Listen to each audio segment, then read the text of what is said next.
অনেকেই বলে সময় সব বদলে দেয়, কিন্তু সত্যি বলতে সময় কিছুই বদলায় না।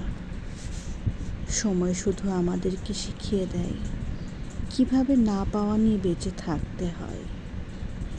মানুষ ভাবে আগামীকাল তার জন্য সুখ বয়ে আনবে, কিন্তু সে আগামীকাল এসে দাঁড়ায় আজকের মতোই। অপেক্ষা, হতাশা আর না পাওয়ার হিসেব নেই। আসলে সুখ কোনোদিন হঠাৎ দরজায় কড়া নাড়ে না। সুখ মানে আজকের কষ্টকে গ্রহণ করা, আজকের অপ্রাপ্তিকে নিয়েই বেঁচে থাকা।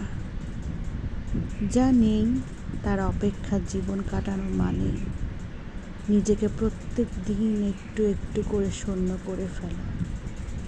আর যেদিন এই শূন্যতাকে মানুষ আপন করে নেয়, সেদিন সে বুঝতে পারে সুদিন বলে কিছু নেই, কেবল মানিয়ে নেওয়ার দিন আছে।